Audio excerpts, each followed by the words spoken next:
Hello everyone, Treecks here, and welcome to Let's Play Donkey Kong 94. Part something. I'm not too sure anymore. I think 6?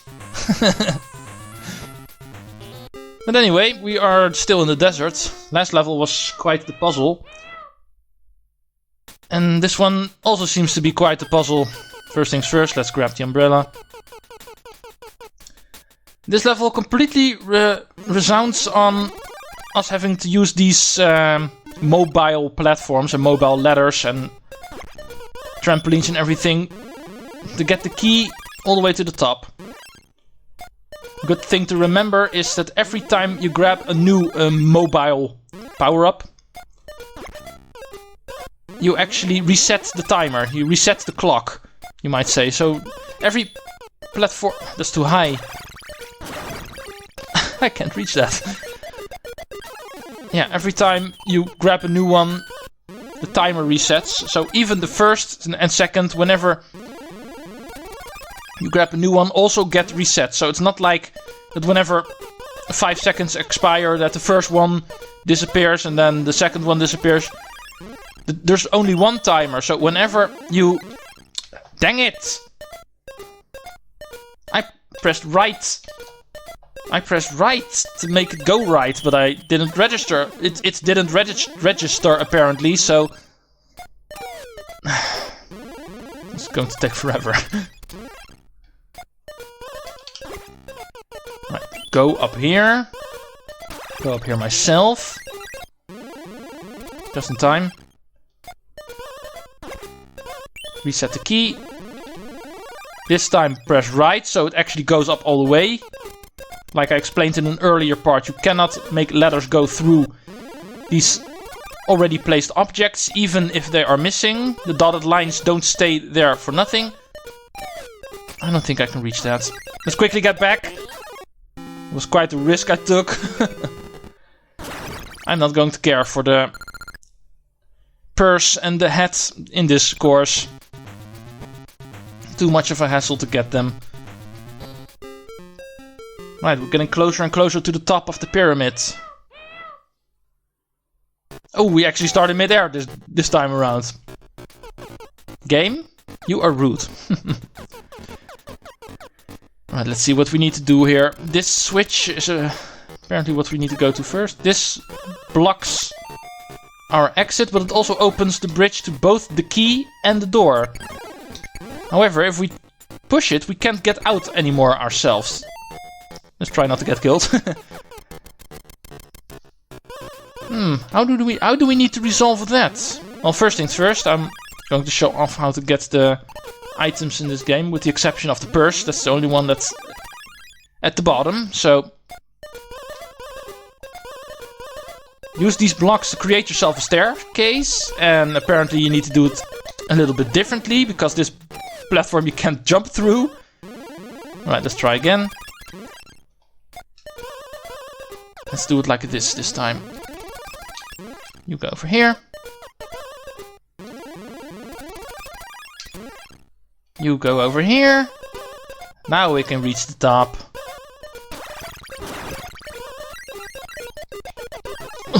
Still barely made it. Open you so we can get you. And you. No real need, but it's pretty nifty how they were hidden in this course, so I thought in this course it might be worth it to show it off. Alright, and now for the solution for this... for the course itself. As you may know, if you push the switch, the gates go down. However, if you place a mobile block on it and you push the switch now, it doesn't go down. At least not on the one that was blocked. Now that is something you never forget the first time you find out. This level had me stumped for a long time when I first did this. When I finally found out that was the solution, I never forgot, of course. That's something that sticks by you.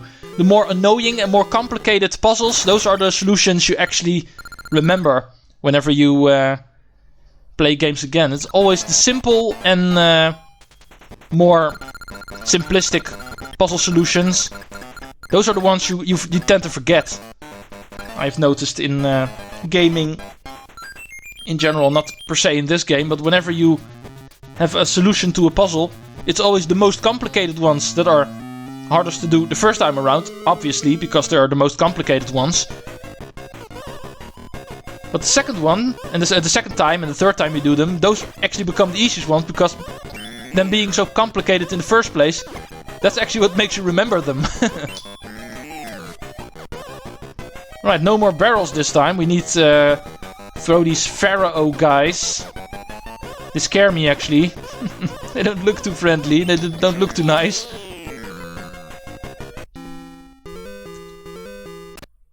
But it's a pretty easy boss fight. It's nothing more than just barrels that can walk, actually. That's basically what the Pharaoh heads are.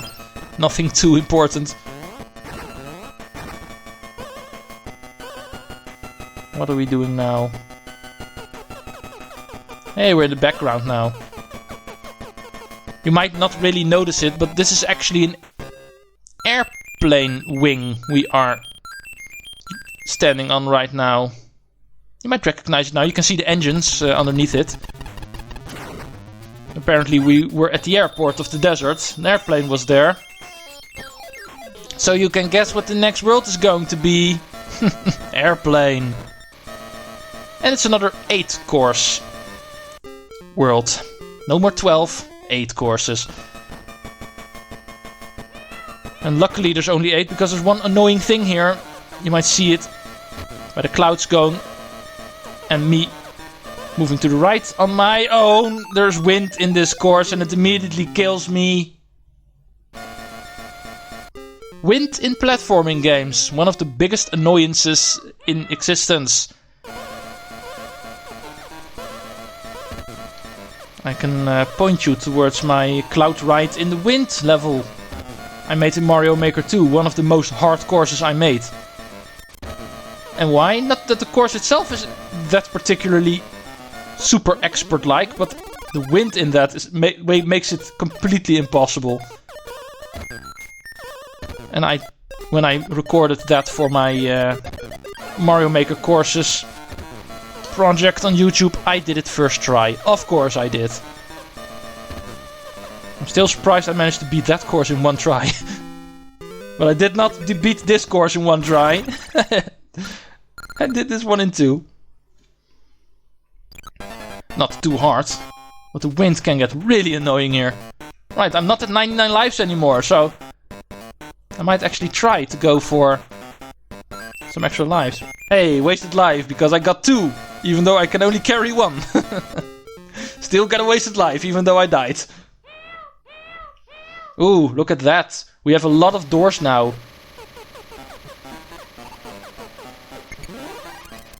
And whenever you have a lot of doors, pay close attention to the opening cutscene of a course. Because the real door always gets revealed by the fact that Pauline still screams help, help from the door, the real door. That's something I should have pointed out the first time a lot of doors appeared, which was World 3, I think. Where I actually managed to get to the wrong platform.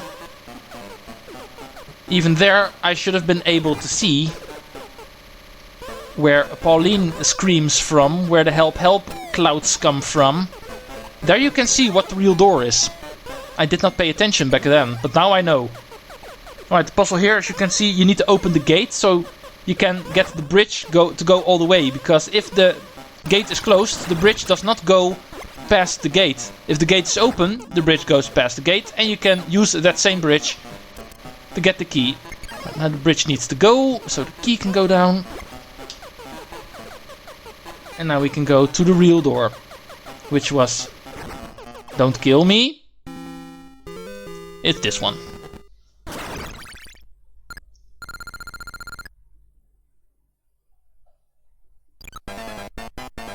Right, are we going to waste more lives? We are. One more.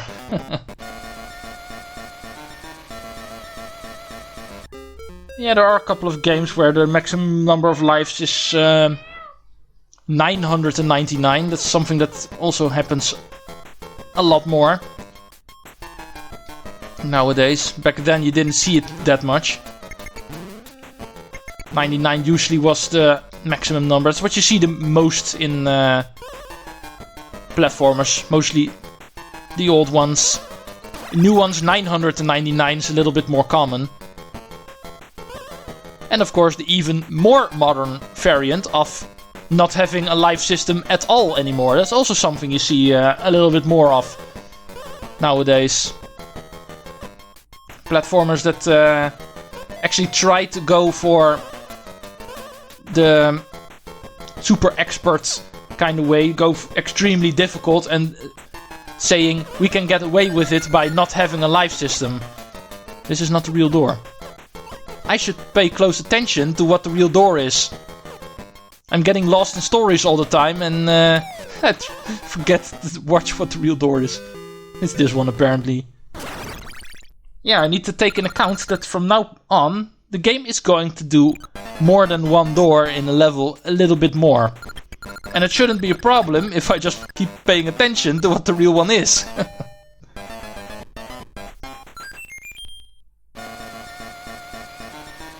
Right, let's quickly do the first boss fight. This course is going, this world is going by pretty quickly actually.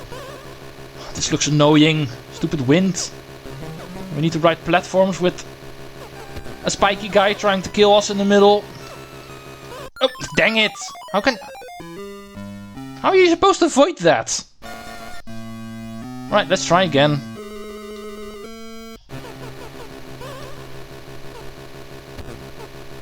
I can duck here. But if he shoots at you with the platform going on that little higher section, there's no way to avoid those bullets. You actually have to fall off, I think. Oh, I got it now, so... That's actually pretty mean. You're already struggling to keep yourself on those platforms because of the wind.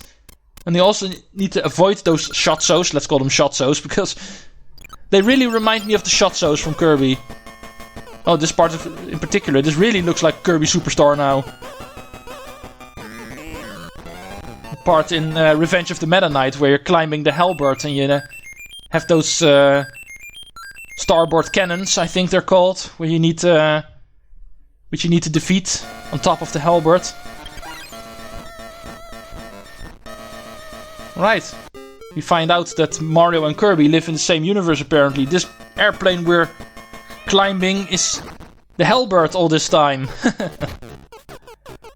Don't worry, we'll be climbing the Halberd eventually. Kirby Superstar is definitely one of the games I'm looking forward to Let's Playing. One of my favorite SNES games of all time. And of course a DS game, because that game has got a remake as well.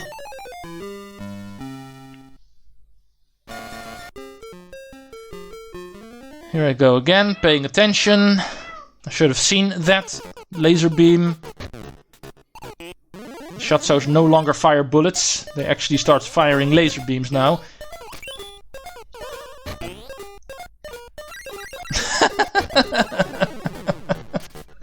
Mario humping the trampoline because of him trying to grab the rope. Gotta love those glitchy physics sometimes. Look pretty stupid actually. Right, no way that door is the real one. Don't worry, I did watch which the real one was this time. It's all the way at the bottom. All the way at the bottom. Of course it is. Why would it be any one of those easier ones? Of course it is the final one. From the key at least. It is the first one you meet regularly, but if you have the key, it's going to be the final one you meet. Mario. Is 2 up. More wasted lives, hell yeah. Hello everyone, Treecks here and welcome to Let's Play The Legend of the Wasted Lives. Part 1. Yes, there's going to be a lot more games where that is going to happen. There are a couple of platformers there which are either that easy or I am that good at, or they simply give you way too many lives, like in this game. I don't think this game is easy, they just give you way too many lives in this game. It's way too easy to get lives here. I'm not too sure how to position myself here correctly in order to make this jump correctly. Ah! Oh, dang it! I did not think I would roll off. Right. Let's try that again.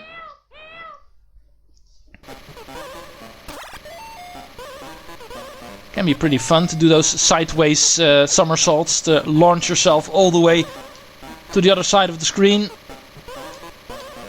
Only problem is... oh, if you're on the edge of a rope you cannot spin apparently. You need to be a little bit off the edge. Otherwise it does not register as you trying to spin. Jump and hold left this time. Right, and use the wind to go back. It's a jump you can normally not make, but because of the wind you can make. Pretty nifty puzzle. It's something a lot of platformers make use of whenever wind is a thing. Whenever wind mechanics are introduced, they usually try to go for puzzles like that. Where you have jumps that you can normally not make, but because of the wind pushing you, you can make it. I have even seen it in some Super Mario Maker 2 levels by other people. I have not used that mechanic myself, and I don't think I ever will. The one wind level I made in Super Mario Maker 2... oh, pay close attention, that is the real door. The one wind level I did make in Mario Maker 2, I was not too satisfied about. I would not rank that level really high if I start ranking my levels. Which I am planning on doing, by the way. I have 100 levels. Well, technically more, but I have 100 uploaded. I can only upload 100. I might rank them at some point. Making a top 100 sounds fun, actually.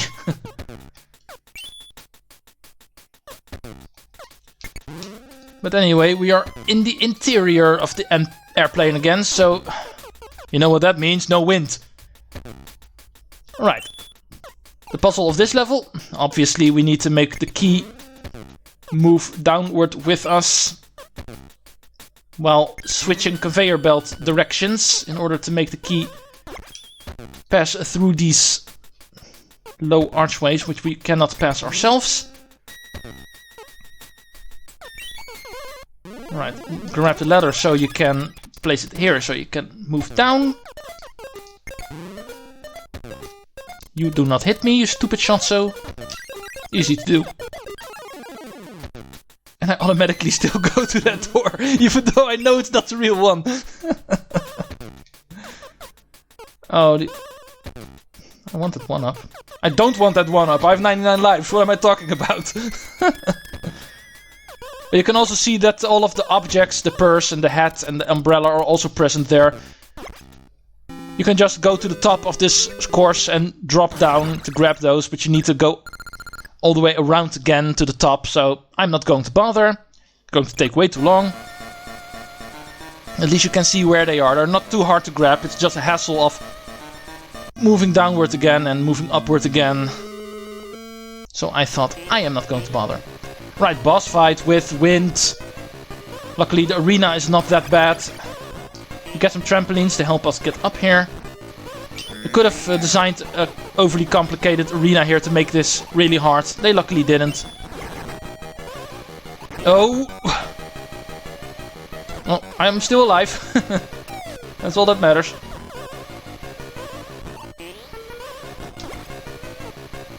Ah! Stupid wind. Keeps making me lose my edge. It is quite hard to position yourself correctly. There we go. It is hard, but not undoable. Like I said, the arena is not that hard, so even though the wind is annoying, it is not too hard to do.